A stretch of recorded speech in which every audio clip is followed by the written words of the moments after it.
In the middle of the sea, an earthquake shakes the bottom of the ocean with such strength that it creates cracks that emit a bright blue light. On the surface, a couple is enjoying their time together when the guy surprises his girlfriend with a proposal. Before she can reply, suddenly something pulls the man underwater. The woman is confused as she looks around, only to start screaming when his dead body floats up to the surface. Soon the killer appears too. It's an alpha zombie, who immediately kills the woman. Meanwhile, Hunter, Ray, and his niece Jada are having fun fishing when they see another boat catching fire in the distance. They immediately rush over and Hunter helps to put out the flames before anything serious can happen. The fire was started by mishandled fireworks, which Hunter confiscates because he's the local supervisor. He also scolds the group in the boat for drinking and sailing, but Blaine doesn't take it well. Meanwhile, on top of a cliff, a mysterious man watches the blue light with his binoculars. Back to Hunter's group, they go back to fishing and Ray catches something quite big on his line. After some effort, he pulls it out and is shocked to see a dead person's body looking completely blue. Jada uses an underwater camera to investigate and discovers the blue light on the seabed, which isn't normal at all. Hunter quickly informs the authorities on the radio, and while Jada covers the body, the guys notice the blue light on the surface too. Jada looks away for 1 second and discovers the body is gone. This guy is also a zombie and quickly attacks her, severely injuring her shoulder. Ray rushes to distract the creature while Hunter retrieves his machete, stabbing the zombie until it goes down. However, the monster soon recovers, so Hunter and Ray team up to push him into the ocean. In town, Hunter's girlfriend Kenzie and her daughter Sam receive a call from Hunter, who wants Kenzie to help Jada because she's a doctor. Kenzie quickly leaves to meet her husband while Sam stays with her friends to attend a concert. Sam meets the singer Dag and sparks fly between them. Soon Kenzie and an ambulance pick up Jada and take her to the hospital, where she's checked on by the doctors while Ray keeps her company. In the meantime, Hunter meets with Sheriff Oconee and they agree to investigate the strange incident together. They take Hunter's boat and can already see the blue light on the surface. Hunter sends the camera again and discovers a wreck with a crack that is emitting the mysterious light. The ship doesn't have the plaque with name and designations, which is also strange. Nearby, there's a weird being swimming around. Hunter says the attacks may be coming from zombies and shares his experience, but Oconee laughs at the idea. At that moment, a big horde of zombies appears in the water and starts swimming toward them, so Oconee now believes Hunter's story. While Hunter calls Kenzie to tell her to isolate Jada, Hunter calls for help and tells his colleagues to evacuate everyone in the area. The tsunami siren starts wailing on the beach and people stare in shock at the sea as they notice the water moving backwards. Hunter and Oconee wants to go back to help the civilians, however they freeze when they see a huge wave full of zombies behind them. As people panic about the incoming tsunami, Hunter tries to get the boat going as fast as possible, but it still gets caught in the wave and the guys have no choice but to hide. In just a few seconds, the zombie tsunami reaches the shore and absolutely destroys the area, leaving zombie bodies on every corner. Hunter and Oconee make it safely to the shore too, and Oconee pulls out his gun on a zombie, but he decides to save bullets for now.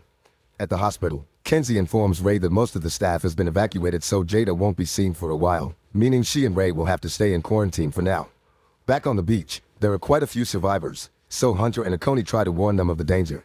However, it's too late. The zombies that crashed with the wave are waking up and more are coming out of the sea to attack every person they can reach. Most survivors end up becoming zombies too, making the horde even bigger. Oconee and Hunter use their gun and machete to kill a few zombies, however there are too many of them and people keep on getting killed. Hunter finds a boat and uses the engine to kill a bunch of monsters at the same time, allowing a group of people to escape. Meanwhile, Sam and her friends see the attack from a building and they try to call their parents, but everyone is too busy panicking to answer the phone. At the hospital, Jada wakes up only to die a second later. She immediately awakens again as a zombie and tries attacking Ray, but at that moment a doctor comes in and Jada jumps to bite him instead. Ray uses the chance to quickly run out of the room. Back to the beach, Oconee kills another zombie with an umbrella. No matter how many they kill though, the numbers keep on growing and the wounded zombies continue to move, so Oconee and Hunter decide to run away and get reinforcements. When they get in the truck, they suddenly scream at a presence in the back, but it's just Blaine and his girlfriend hiding. The guys agree to help them and the truck takes off. In the meantime, the mysterious binocular guy reaches the beach and approaches a zombie with a crowbar in hand. In the hospital, Kenzie comes out of a room and is horrified to discover Jada has killed her whole staff. Jada starts chasing her, and when Kenzie runs through the corridor, Ray pulls her into a room and locks the door, which Jada starts pounding on. Unfortunately, the staff soon also turns into zombies and helps Jada push until they finally manage to break in, so Ray and Kenzie have to start running again. They make it to another section of the hospital and find a zombie on a wheelchair, not to mention Jada is still following them. The duo has to keep on running and find a way to escape. Minutes later, Oconee and the others reach the police station and run as fast as possible when they see more zombies coming. The monsters almost reach Blaine, so he pushes his girlfriend towards the horde as bait and joins the other inside. While the zombies pound on the windows, Hunter calls Blaine out for what he did, causing Blaine to snap and take a gun from an officer. He demands to have the weapons from the armory, and when the others refuse, he shoots the officer. Then Blaine tries to run to the armory, so Hunter quickly knocks him out. Back to Sam and her friends, they leave the building and start running through the streets. They have to push away a zombie and the horde turns onto another running group, bringing down a few of their members. A few blocks later, Sam's group decides to hide in a market, but this place is full of zombies as well. Dag trips and hurts his ankle, so Sam has to help him walk. The other guy immediately is killed and the group splits. Tawny pushes a few zombies off before rushing outside while Sam and Dag run to the back. At the police station, Akoni keeps on trying to radio for help, but nobody answers. Then Akoni takes an envelope from a safe that says Revoke Pharmaceuticals and shreds it while Hunter isn't looking. Speaking of Hunter, he logs into the maritime registry and finds the ship they saw at the bottom of the sea.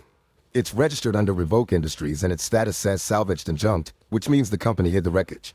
At that moment the zombies finally break the windows, so Hunter and Akoni go to the armory to grab weapons. Hunter is more interested in the confiscated objects and gets a cool sword with a double blade. On their way out, a handcuffed Blaine asks them to take him too, but they ignore him. Using police shields, the duo pushes their way through the horde at the door, and while Akoni shoots the closest ones, Hunter uses a bazooka to finish off the group coming from the street. Unfortunately, the zombies are still moving, and to make matters worse, a second zombie tsunami is approaching. The duo escapes on the truck, and as they drive through the woods they encounter the alpha zombie, so they drive over him. However, the monster is just fine. Back to Sam and Dag, they make it to the parking lot and find his van, where a band member is chilling. He's had the headphones on all along and didn't know what was happening. The guy opens the van for the others before he tries to be a hero, but he can't fight so many zombies at the same time and is quickly killed. Sam and Dag lock the doors and try to escape, but the van won't start. Meanwhile, Tawny manages to leave town and runs through the woods as the zombies still follow her. She sees a house in the distance and rushes to the front gate, where Marty sees her on the security cameras. This is the mysterious guy from earlier, who has captured a zombie and keeps it hidden in the basement to study it. Marty asks her to show the back of her head to confirm she wasn't bitten and finally opens the gate when he sees she's clean. Toddy rushes inside right before the zombies reach her, but now the horde waits in front of the gate. Then Toddy borrows Marty's radio and calls her dad, who turns out to be Akoni. She promises to stay inside with Marty and asks Akoni to get Sam at the market.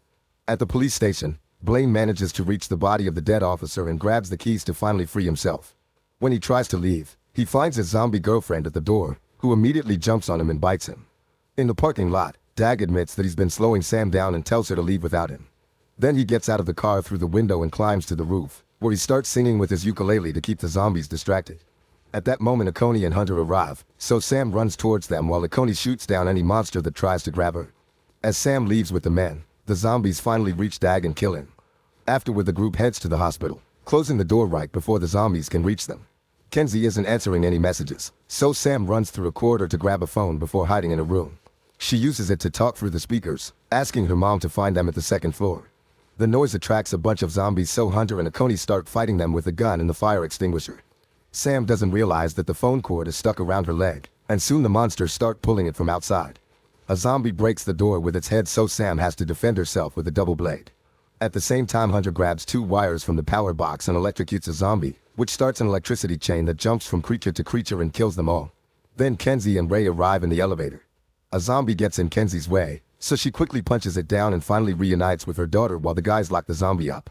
The group starts making their way out, and Kenzie notices that the zombies that came with the wave look different from those who returned with a bite.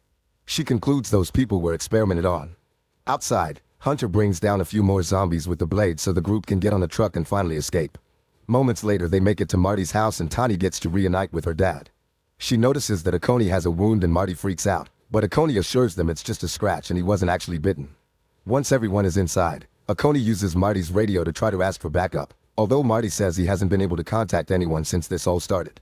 Toddy realizes that they had 2 tsunamis and nobody has come to check the area, which means there's some conspiracy behind it. At that moment, the zombie prisoner breaks free from its chains as it growls. Akoni hears a noise and goes to investigate, entering the experiment room and finding the bed empty. Suddenly the zombie jumps on him, and after some struggle, Akoni gets bitten. As he yells in pain, he kicks the zombie off him and the noise of the monster hitting the furniture alerts the others. The zombie hears them and goes upstairs, where the guys push it away and it ends up fighting against Kenzie. Marty immediately attacks it with his taser, instantly killing him. Ray brings Akoni upstairs and Tawny takes care of his wound while Hunter connects the taser to the blade to make a more effective weapon. The group scolds Marty for hiding a zombie, so he explains he's been experimenting to learn their weakness. These zombies are full of a liquid with phosphorus, which explains the glow in the water and why electricity is the only way to truly stop them. Hunter concludes they must lure the zombies back to the water and run power to it to kill them all at the same time.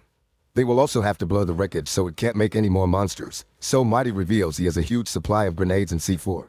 While the group starts packing up the weapons, Hunter goes outside to clear the way but the taser doesn't work. The gate suddenly opens so Kenzie comes out to help as well. She turns on the wood chipper, then she and Hunter begin fighting the zombies to throw them one by one into the chipper to obliterate them. Their teamwork is perfect and soon all the enemies are killed so the group can escape. On their way out, Kenzie tells Hunter that if anything happens to her, he should take care of Sam.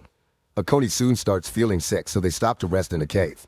It's strange that he hasn't turned yet, and Marty explains that he wasn't bitten near his head so the infection is taking longer to reach his brain. Knowing that the end is coming, Akoni decides to confess what he knows. 30 years ago, a pharmaceutical company came to this beach to test a new anti-aging medicine in a ship away from government scrutiny. They bribed everyone to keep the secret, including the local council leaders. Akoni agreed to help because they promised to provide his wife with medical care, but sadly she died anyway. However, the medicine wasn't actually ready for human trials and caused terrible side effects, so the company shipped out the patients and the staff before sinking the ship with the infected people inside. They also removed the identification plaque because it had the company logo on it. Kenzie suspects those weren't side effects and that making weapons out of humans was the company's intentions all along. At that moment the zombies find them and attack. Hunter finally makes the taser blade work and starts killing the creatures with Marty's help while the others run away. On the way out, Tani must leave Akoni because he finally dies, but she makes sure to put a grenade in his hand. Once all the zombies are down, Hunter and Marty join the others and get out of the cave. Before leaving, Tani watches how Akoni wakes up as a zombie and in his last seconds of clarity, he activates the grenade. The explosion blocks the cave and stops more zombies from following them. Moments later the group makes it to the beach and splits to carry on the plan. Marty also reveals he left some C4 in his house and uses a remote to blow it up now. Ray, Marty, and Tani leave on a boat to take the C4 to the wreckage. Marty is making all the connections and Tani tells him to hurry because the zombies are swimming towards them. Hunter takes some wires and drags them to the tidal pools while Kenzie and Sam wait by the power box for the right moment to activate the electricity. Then Hunter takes a bike and plays some loud music so the zombies start following him to the beach. At that moment Marty jumps in the water to install the C4 and is surrounded by zombies. Ray wants to help him, but a zombie also comes aboard and blocks the way. By the time Tani pushes the creature off, it's too late and Marty has already been killed. When Hunter is about to make it to the pools, the vehicle gets stuck in the sand and he has to continue on foot. Suddenly he's found by the alpha zombie, who pushes him to the ground. The taser in the blade is failing again, so Hunter has to fight him with normal hand-to-hand. The alpha zombie immediately disarms him and grabs his wrists, thus Hunter kicks him a few times to get him off. Kenzie sees all this and rushes to get the bike unstuck, playing the music again to finally guide all the zombies to the tide pools. Hunter continues to fight the alpha zombie and when he gets grabbed by the neck, he uses the chance to take out a hidden knife and cut off the zombie's arm. At the boat, Tani continues to shoot the zombies that try to get aboard but they just keep on coming. Ray gives her a life jacket and tells her to escape as her dad would have wanted, so she jumps into the sea. The alpha is still fighting Hunter, who kicks him before retrieving the blade. The taser finally works and he manages to cut the zombie's head off, kicking him into the pool at the same time that Sam finally gets the power box to work, electrocuting all the zombies in one go. Once Tani has swum far enough, Ray says goodbye to Hunter through the radio and activates the C4, dying in the resulting explosion. A huge wave forms and begins approaching the beach, so Hunter has to run away. He finds his way blocked by a zombified Blaine and takes great pleasure into stabbing him with the blade, making his head explode. Then Hunter manages to escape right before the wave hits the shore. He reunites with Kenzie and Sam, who are helping Tani out of the water. The couple kisses and the family watches the Coast Guard ship coming in the distance. Make sure to subscribe and turn on notifications so you can watch more videos like this. Thanks for watching.